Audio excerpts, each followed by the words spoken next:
Good afternoon, everyone, and welcome to our Managing Burnout webinar. Thank you all for joining. A couple of very just quick housekeeping points as we kick off.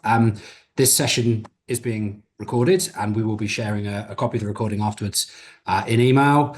And there's also a Q&A session which is running throughout. So if you hover on your screen, you'll see a Q&A box at the bottom, and please do raise any questions that you have there. What I'm just going to do to start with is just outline the concept of the webinar and how this has come about.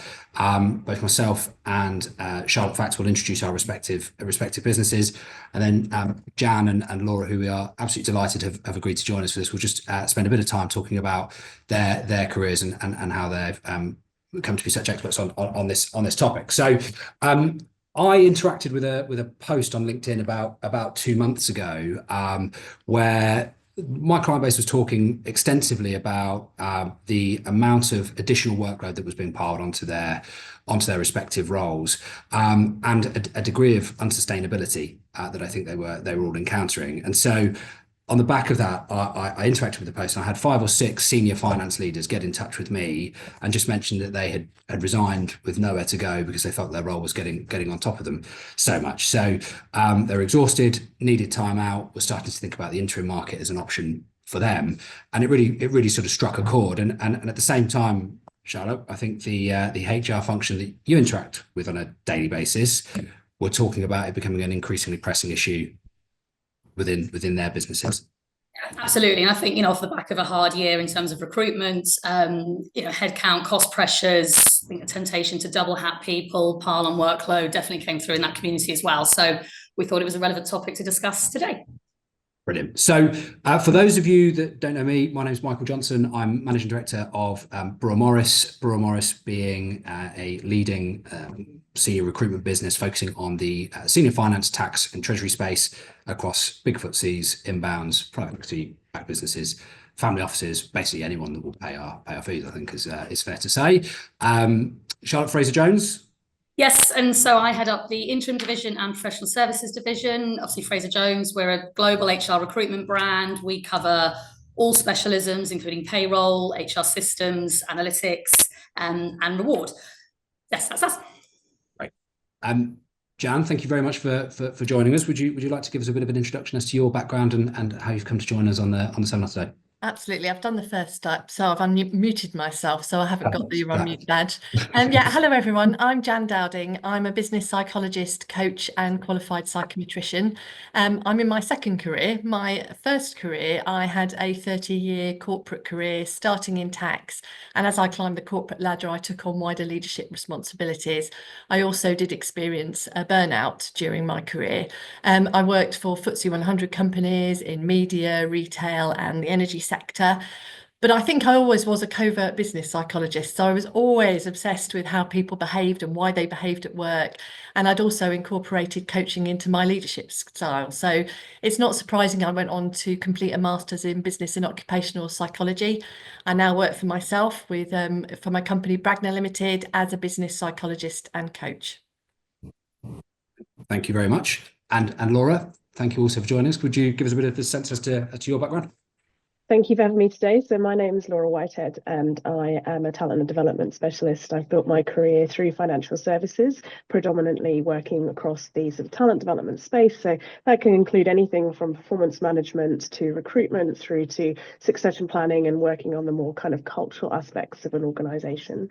My kind of experience has led me to have a really in-depth understanding around what kind of makes teams work, why leadership is so powerful, why management at its core is so powerful to both the individuals that are in that team, but actually more holistically for the organisation as a whole. So my work, which has now come to external, and I run my own consultancy, really kind of channels that passion for why we need to set up good management practices, why we need to have good people practices. I started out on a trading floor at 18 on a metals trading floor, and that kind of buzz of those people side of things, but I always gravitated after graduation towards the the people side and have built that over the years. I'm an executive coach, work with a number of different psychometrics as well. And for me, that kind of coaching side was always done informally, but I see it as such a powerful tool alongside those management and leadership skills for building that out for organizations. Thank you. Well, look, let's kick off. But before we do, I think it's important just to mention what we actually mean by the term burnout and sort of how we define that. So, Jan, I'll come to you on that point first, please. Okay, great. Yeah. So burnout is an individually experienced thing. So we're talking in very general terms on this webinar today. But we all need some form of stress in our lives. And there's some good stress that helps us get up in the morning, keeps us alert, meet deadlines. For example, everybody that's logged on today, there's a little bit of stress that's helped move people along to log on. But there's also some bad stress. So you can have acute stress where there's a real spike and that stress dissipates very quickly. But then there's chronic sort of prolonged stress. And the chronic and prolonged stress really saps our energy and resources. We don't have a chance to kind of regroup because there is no break from that chronic stress. And that's what leads to burnout. And it's that feeling of there's no, we've got no gas in the tank for that mental and physical exhaustion. Now, the World Health Organization have actually recognised it as a workplace phenomenon in 2019. And if I just quote something from the World Health Organization, burnout is a syndrome conceptualized as resulting from chronic workplace stress that has not been successfully managed. And that's the key thing, not successfully managed, which, there is an expectation that we should be managing it.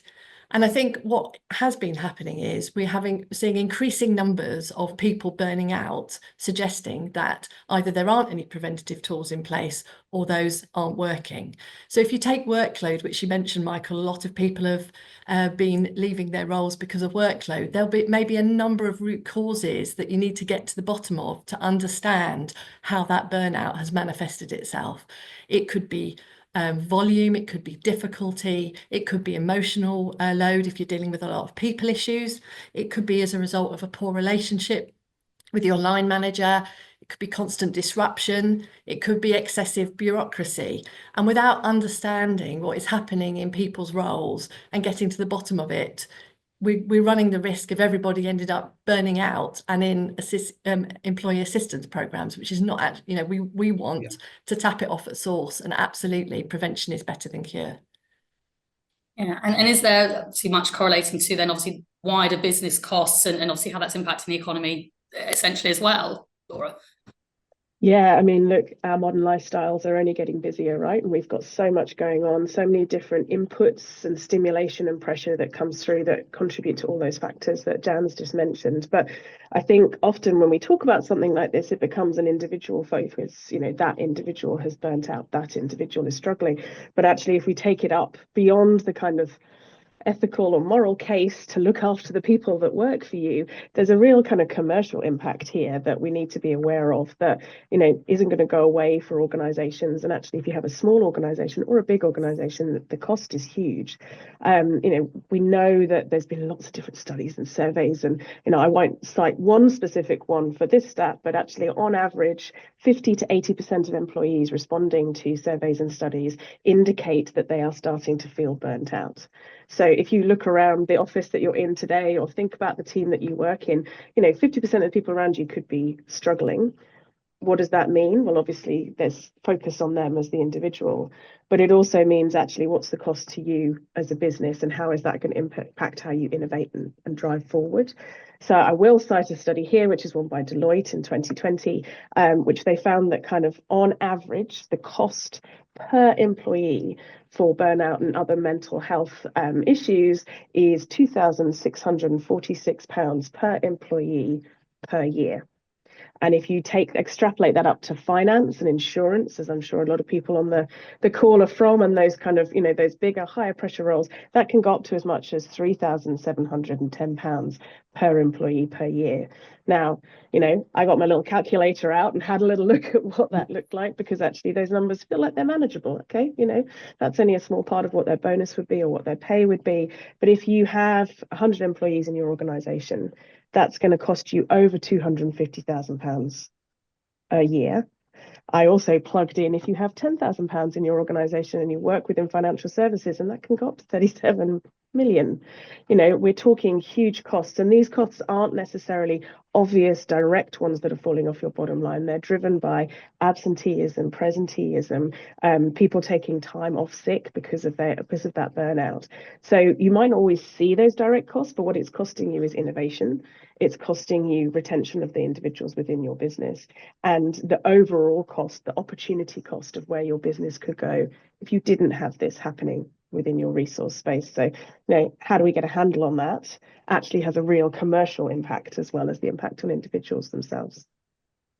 So, and I suppose when we all got together in a bit of a session prior to this, we were really cognizant of helping individuals identify risk of burnout themselves. I think we were really cognizant of helping managers to identify risk of burnout within their team. But I think we all wanted to leave as well this session with practical solutions and hints and tips that maybe individuals can take away and really implement and embed in their organisation. So I suppose taking the first part of that in terms of recognising burnout as an individual, Laura, typical triggers for individuals. How do we typically see it manifesting and starting?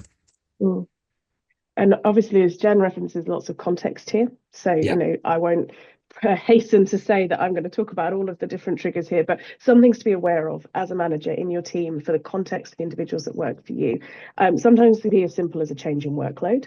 I suspect we are all managing or navigating at the moment the classic, there isn't no more headcount, but the work has doubled. How someone's workload typically might end up doing not just their job, but other people's. So, at a pure delivery point, that can be a trigger, but more bigger than that is the kind of context is key part of this, making sure that we have an idea to the wider environment that someone's working in, what else is going on for them. Data shows that women, working parents, carers are typically more at risk of burnout. Now, that sounds simplistic, but actually, it actually doesn't impact everybody. And crucially, it's about how you find time and space outside of your day job, your busy day job, to decompress, to take that time. So the trigger can be if you have lots of different things happening, if you're hitting a pinch point where there's lots of things happening in your life or professionally for you, taking on more various different workloads that you need to be aware of. People are also starting to feel more guilty about taking time off from work. There's the post-COVID effect.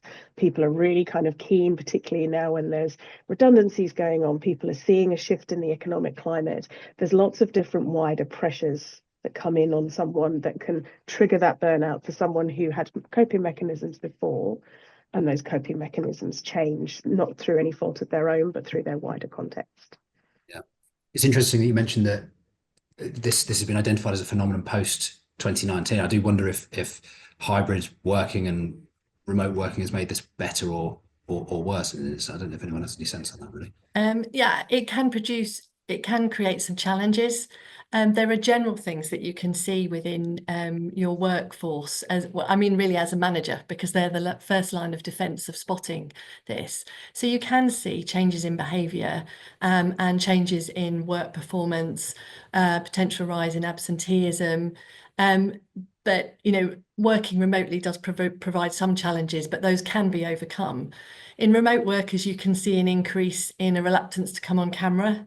And often that can be misinterpreted that people aren't working, but it could be that they're double working. So they're in a meeting and they're trying to get on with other work, but they're also trying to hide the fact that they are looking or feeling exhausted. So it is that can be a sign. And also, for high performers, you can see a change in behaviour. You can see kind of an increase in perfectionism, or an extra busyness, extra self-critical, and a real reluctance to take rest. It's really that manager is the first line of defence, and it's being aware of burnout. It's being kind of close to your teams, regardless of where they may work, that you have those quality discussions with them. And I heard a great sort of anecdotal piece about a manager in a financial services company, that she has a weekly meeting with her staff, and the focus is always about work levels, what's going on with everybody. It's not about what needs to be done, but how is everybody feeling? Where are the pinch points? And not done in a business continuity phase, but more to actually just to try to support the team and really get to any burnout bits early. And in terms of raising as an individual experiencing a burnout or feeling like the workload is getting too much, I suppose there's a degree of embarrassment. It's a difficult topic to raise with your line manager, with the powers that be within the organization that you work for. I mean, in terms of practical tips of approaching that discussion. I mean, one of the things I'd say is that burnout can creep up on people. Right. Now, I've heard a really good analogy of trying to boil a frog. If you try, not that anyone should try and boil a frog, right? But if you tried to put a frog in boiling water, it would jump straight out because it senses the water.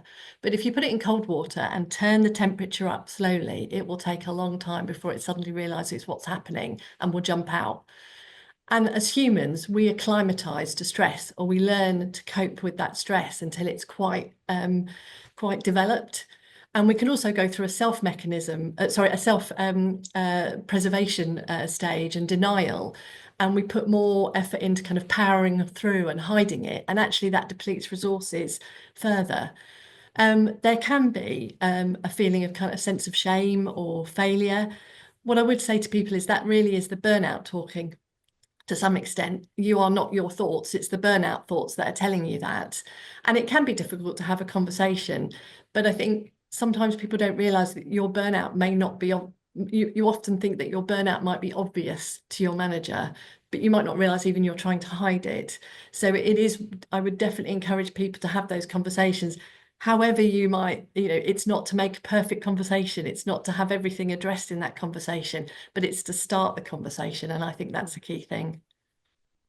I think I'd follow on from that around the sort of the thing around sort of putting your own oxygen mask on first. A lot of the time you're being very aware of your team, you're aware of everyone else around you, and to exactly that, suddenly it's kind of creeping up on you that actually you're suffering. And how are your behaviors manifesting themselves? Taking the time to really reflect on how are you showing up at work? What's the impact that you're having? Noticing the things within yourself that maybe have shifted, and how you can then find someone to talk to. I'd throw in here, we talk a lot about psychological safety. Not everybody is comfortable talking to their manager. They might, for some reason, not feel comfortable to do that. But who are your allies? Who do you trust? Look around the organization or outside it if needed, but find that person that you can crack that conversation open with. Even if that's not the end of it, but just to start to talk about it early doors and have that awareness of yourself. You can't control everything that's going on around you, but you can control noticing and trying to sort of attempt to get that control back for you. Absolutely, Lauren. And I think burnout can be quite pernicious in that all the things that help kind of keep burnout at bay, keeping ourselves healthy, being socially connected. When our stress levels are increasing, burnout's very good at saying, don't go out and see your friends, or don't go out and exercise. And if you hear yourself, or don't tell anybody, let's just power on through this, I can get through at work, don't tell anybody. If you hear yourself saying those things, that's the time to double down and do those things that keep yourself healthy and keep you in your sort of healthy state. And that includes talking to somebody, like you say, that you feel safe to talk to at work. And I suppose on these points as a manager and kind of drawing it back into the sort of wider business context, if you are starting to see some of these patterns of behavior within your team or concerned, what as managers and as a business should we be doing or looking for so that there is more prevention and intervention earlier? I think some dynamic job crafting needs to happen in businesses. So people will take a role and that role might become expanded, extra work taken on, specific change in the organisation.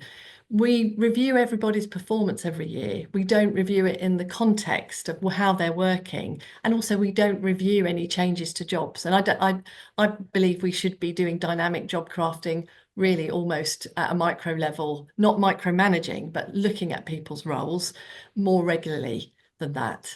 So it is partly of understanding where those risks of burnout might be it in workload. Is it that someone has a high demand job but low autonomy, low resources? Have they got lack of social support? it's hard, it's looking at it holistically and thinking, actually, I might see a change in their behavior, or I'm seeing a change in the role that they're doing, the job that they're doing. And I need, I need to try and take some action. There are some surveys that companies do, and there are some scales that you can do to kind of like broadly look at burnout. What I would say is, I think really it is the kind of manager sort of human to human touch that is needed really with something so sensitive. And whilst the surveys are good, they're anonymized and they're very hard then they're really at kind of like testing climate. But if you are in a company, as Laura was saying, where there isn't a lot of psychological safety around, or things, but those engagement surveys and things don't get done, those are going to give you a false read. So it is really, it's knowing your team, creating that feedback loop within your team that people feel safe to talk up at early doors, and also that they know that you're looking out for them too. And are there any other sort of traits? I mean, that just occurred to me, but are women arguably better at masking this sort of thing than men, possibly, or if you're neurodiverse, or anything like that to look out for in your team as well?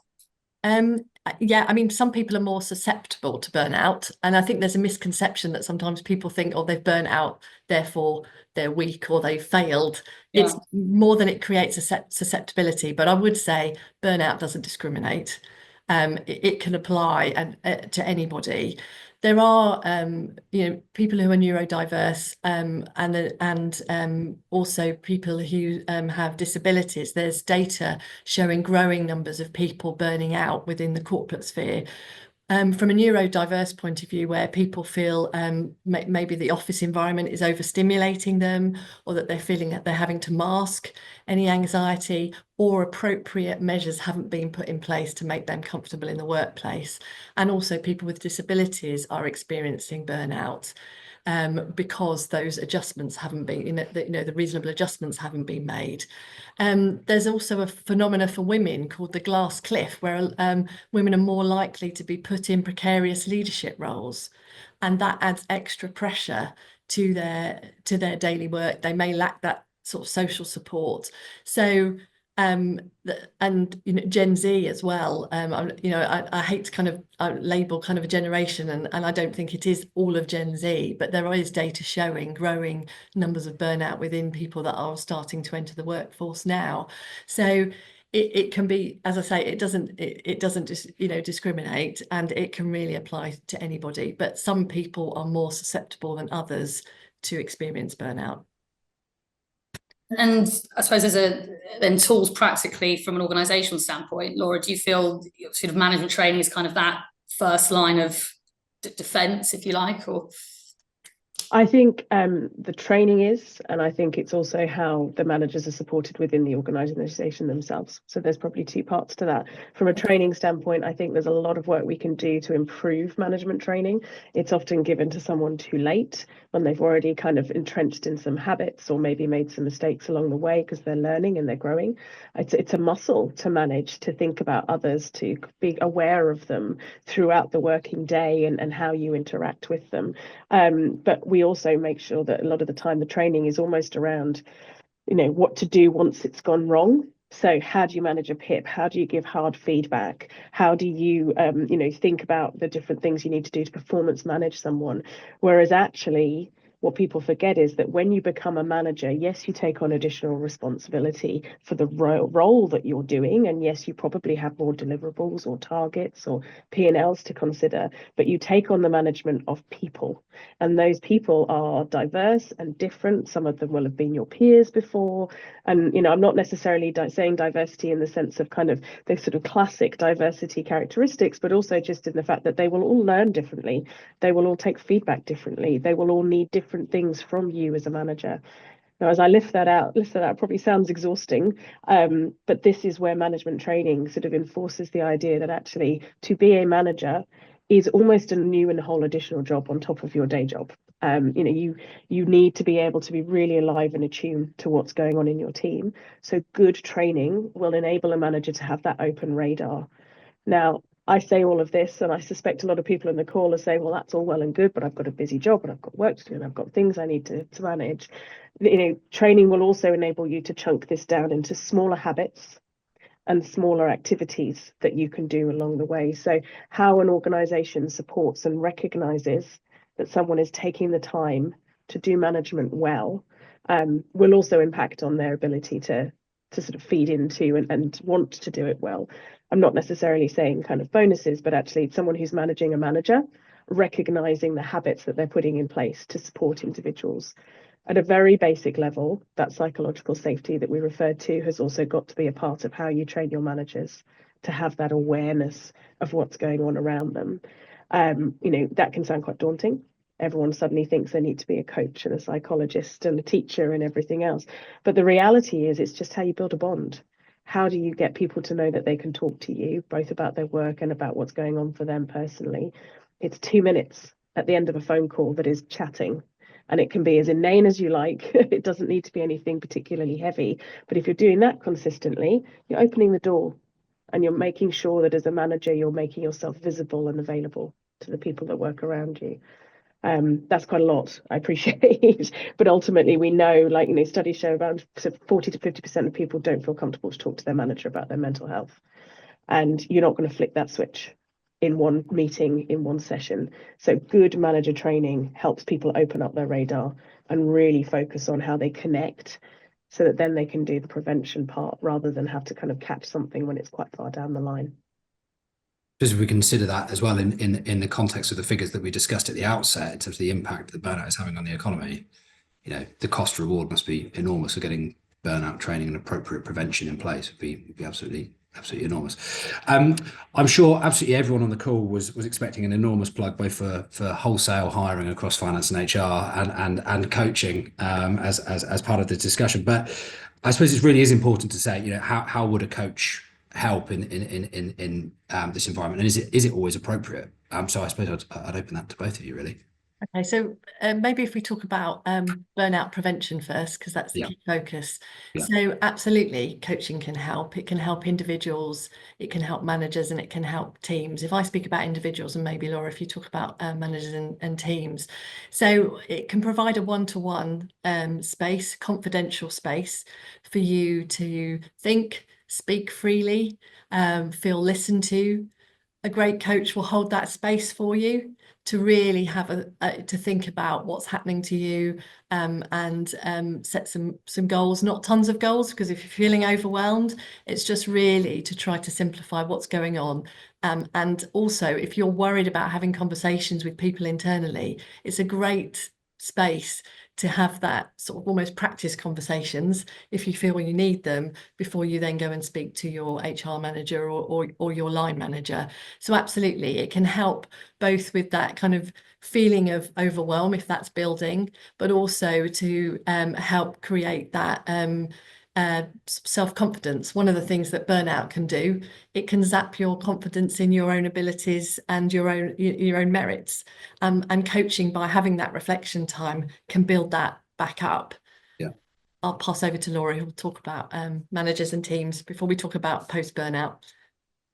And I think that reflection space is probably the critical one. I've referenced the whole way through here. I know people are busy and we know workload is high. Sometimes having that space carved out for you through a coaching relationship is the first time in a long time you'll have sat for an hour with no other distractions, nobody trying to call you, nobody in the team able to access you, that you are able to really sit and reflect on what is going on for you. And if we take this to the manager level, reflecting on what's going on for you as a manager, how you're showing up, how you want to support your team. You can then do team coaching. So you can have all of the individuals involved in that and taking that reflection space. But, critically here, if you take the time earlier, and sometimes that coaching engagement just forces your hand on that. And the idea is that the coach is just nudging your thinking, helping sometimes you have that kind of wake up call around where you might need to spend more time and how you can support the individuals around you. And it's that safe space to do so, given the confidentiality of that coaching relationship. But the whole thing here is that you shouldn't necessarily be thinking about training, coaching as the things you do after the horse has bolted. these should be things that organizations are building in holistically from the ground up, so that people are more mindful and aware and more used to reflective practice before they hit that bump in the road for themselves or someone in their team does. And then it just becomes something else that they've got on their list to manage. So, actually, if you build it into people early doors, then you don't necessarily need to provide as much support at the sort of critical point, and they hopefully should be less of them. And yeah, and obviously one thing we don't want to happen is people do burn out, but coaching can provide a role with that. Now, it depends on the individual circumstances of what that burnout has manifested itself, and it might be that an individual requires something more, a little bit more than coaching, so something a little bit more therapeutic, maybe cognitive behavioral therapy. I would always recommend you talk to a coach in the first instance, especially if you're unsure about what you might need, because a coach can help you explore that absolutely post burnout. And if you've had some therapeutics and that as well, coaching can definitely help in terms of that go forward.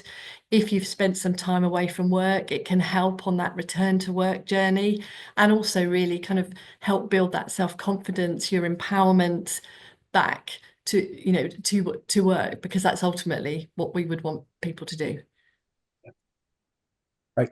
I am very mindful that we did say that we were going to set aside some time at the end here for Q&A, and I think it's appropriate that we probably open the floor for questions. And if anyone is obviously there's the Q&A box at the bottom there. We've had a few through. Charlotte, do you want to take the first? Yes, and I think actually this is probably one of the key takeaways possibly for everyone on the call. But having listened to a lot of this, if any of this is resonating with someone out there, from the both of you, what advice would you give to someone who might be thinking, actually, I could be at early points of this here, or at least I can see it going in one direction?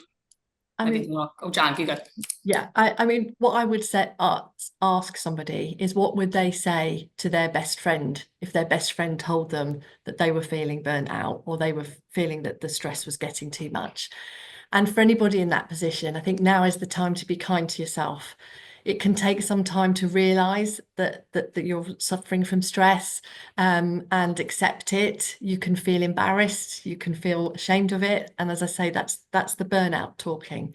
I think it's really important to be kind to yourself. And I'd suggest doing two things: is speaking to friends and family, and speaking to somebody at work that you feel trusted, be it your line manager or HR or somebody else. And also ensuring you're getting some rest to restore back to your healthy self. That is really key. Those are the two things I would recommend doing. You might see on the internet where people suggest that you do 15 things and start training for the London Marathon, or doing lots of things. Ice baths is the thing, I think, isn't it? I would recommend is not to pile more things to do on yourself. It's to strip it back and really be kind to yourself, because these things cannot always be, they can't be powered through. It's not going to disappear on its own. It's some of the things, symptoms that you might be experiencing, be it, exhaustion, cynicism, detachment, and sort of low confidence. There are it's almost like a self-defense mechanism. You might be, there are some things that people get: headaches, they can get musculoskeletal issues. It's just worth realizing that that's almost like your body and your mind trying to tell you that you need to look after yourself, and I think that's key. I'm nodding along furiously with all of that, but and I think the thing that resonates most for me is this, it can be this big thing sitting on your shoulder that can seem like almost something else you've got to sort out. I need to go and take that break because I'm burning out, or I need to talk to someone, and that almost just adds to that sort of stress and that workload. It's something else on the to-do list. So breaking it down to something really small that you do as your first step, be that taking a proper holiday, be that to have time. That's not necessarily saying it's going to fix it, but it hopefully gives you the space to reflect. Be that, working out that what works for you, what is it that recenters you, possibly looking back a few years previously and thinking, what were my coping mechanisms then? What did I do for downtime to refresh myself, to recharge before these other circumstances came into existence, and work out if just one of those things could maybe be carved out. Now, we say don't go and run a marathon, but actually if that's what you did and that worked for you, maybe, that might be a bit big to do the marathon part, but how do you carve out space and time for you, but something really small, and just see what impact it has? You're not going to fix this overnight, and it's not going to be something that's going to be solved with a silver bullet, but you can find one small thing and start there. And once you started, then you've got your steps to help you tackle it. And it's absolutely not your fault. That's the thing to remember. This is not a burden for someone to carry. It's to be shared. And that's why it's so important to tell people. And this, I think, obviously we're discussing, this is something that possibly is a bit of a growing issue, and the more that it's discussed and talked about, it could only go further. But what, where do you see the dial moving, I suppose, in the future for businesses and for individuals as well, but how much further can businesses take this now? I mean, look, I would love to say, I would hope that now the awareness is there and we can see the numbers and we've got the data, that this will become something that is solved. But there's so, to actually, if you take the issue of burnout and look at that context, there's so much going on in the geopolitical space and the economic space. There are so many wider things that organizations are navigating, as well as how to support their people. So what I would hope is that it's part of the conversation. What I would hope is that organizations start to see both the commercial and the personal right thing to do impact of managing something like this, that they don't see people as another kind of resource. They're not robots. They're not things to kind of churn through and move on to the next people. And I hope, and I think we'll start to see it, that employees vote with their feet. Right. That they start to recognize the organizations that will support them, not necessarily because they have burnout and they need that support, but actually be selective about the organization they choose to go to in the first instance, so that they have that awareness. And you look at some of the stuff we see flying around about organizations, we need to be more masculine energy and all of the stuff we're seeing in that social media sphere. I hope people get selective, and that will start to have an impact for organizations around where they should put their efforts. That really ties into a question that we've had come through, where someone has said, what advice would you give to someone at an organisation that sees this consistently with colleagues, but the organisation does not seem to do anything to combat it or to change? Is the answer as simple as, if they don't change, it's time to change? If you look at the kind of analogy of a canary in a coal mine, it's not to fix a canary and pop them back in the same coal mine. You have to fix the coal mine. And that's what I really hope going forward. I'm an eternal optimist, even though a lot of people probably say I'm not, but I am. In that dial going forward will move for people to understand it's a systematic issue. It's not a single person issue, and it's looking at how systematically that companies can deal with it. I think that's the key thing going forward. Right. I did say at the outset that a few of the senior finance people that I've been dealing with have been talking about exploring the interim market as a way of tackling this. And Charlotte, this is probably a question for you as the head of interim in Fraser Jones, but is the interim a way of reducing workload? I'll give you both sides of the coin. It's a big question. Yes, I think certainly there are some great benefits that being an interim can give, in that you do get the breaks and the downtime. That's the ideal. And I work with a lot of people who will always take their kind of 3 months off a year, and that's something they really want to try and keep. What I will say is, obviously, sometimes when you are in an interim role, it's often project-led. It can be very intense. And so the time that you are working can probably trigger things, and it can be a lot of workload. And I think there's a temptation to put a lot of things onto an interim while they're there. While they're here, let's get them to do a bit of this and do a bit of that. So I suppose it's how you manage your own workload and your own kind of assignment schedule as a contractor. But there are perks. I think what I do see people doing is, and when it's been a slightly tougher market, I suppose this makes sense, is to be tempted to jump into the next contract almost straight away, because you're not quite sure when the next thing's coming up, and a week will be fine, and I'll go in and do another 9 months. And that, I say, actually could be quite a dangerous route to go down. But obviously it can. I think if you manage your holidays right, it can do, yeah. Yeah. One of the questions that's just come through is, what advice would you give where a group is in a sort of fight for survival mode? And I think that's probably where we're seeing interim going a lot of the time now, isn't it? As a business has got a really significant and critical challenge, they bring in interim for a really intensive period. It's about all the points that we've made in terms of being kind to yourself and making sure that you're giving yourself space and scope, rather than just jumping straight into the next thing as soon as that battle's over almost. I think as well, team coaching can become really important when you're in a kind of survival or a business continuity point of view. Teams are sort of almost, they're very organic, and they will change, and relationships will change depending on the pressure that they're facing. And so I think it's really concentrating on how the team functions around that, and not just keeping individuals healthy, but keeping that team healthy as a whole unit too. Fantastic. I think, I'd just follow that up with, busy isn't necessarily bad. Some people will be in a team that is high performing and busy and working really hard and got a lot of workload coming through, and it'll be fine, because at that point in time, those individuals have got the stress tolerance for it. They haven't got other pulls on their time. They haven't experienced some kind of trigger that might push them over into burnout. So we're not saying never be busy. We're not saying don't work hard. We're not saying that you can control the workload that comes through to you. So those teams that are in that kind of fight or flight, absolutely, turn inwards to how you can all work with each other and help each other. But busy doesn't necessarily have to mean burnout. And I think, with all of this here, what's the expression, when you hear hoofbeats, think horses, not zebras. It will do be alive to burnout, do be alive to what's going on, but don't assume because your team is busy that everybody's going to be burning out on you in the next week as well. So it's sort of tempering that view of it all and using it as another data point. Okay. I mean, we are going to be fairly strict with the sort of quarter past one end. So I suppose the final point, just before we go into conclusion, is Jan, Laura, if you had a takeaway for our audience today, one takeaway each, what would it be? I know it's very difficult to distill it into one point, but how would you approach that? As well as the prevention is better than cure, it's better to concentrate on the prevention before you have to concentrate on the cure. And it's really being self-aware of the triggers, not just in yourself, but in your teammates and your colleagues around you. It's not for people to sort of self-diagnose or diagnose other people when you think that they're burnt out, but be aware that it's out there.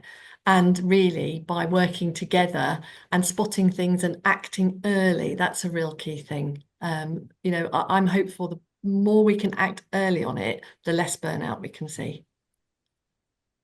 Mine would be 2 minutes is all it can take to start to build the habit of connecting with your team, with your peers, be it a small interaction, pause before sending an email. That sort of sense of, you can't control your wider environment all the time. 9 times out of 10, you can't always control the workflow that's coming to you, but you can control your context and you can control how you show up for other people. And we're not saying that it has to be hours on end of long conversations. 2 minutes, check in, say something inane, and start to build those relationships over time that will help you prevent things in the longer term. Thank you. I think we're out of time almost, aren't we? Yes. Yeah. That's great. So yeah, thank you so much, the pair of you.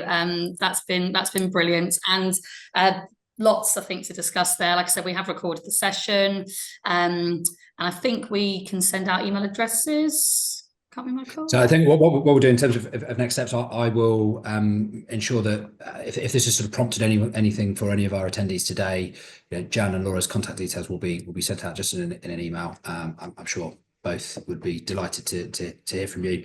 And equally, if there's anything that Charlotte and I can help with subject to this, then very, very happy to follow up as well. But yeah, I completely echo that. Thank you all ever so much for joining. Great. Take care. Thanks everyone. Bye.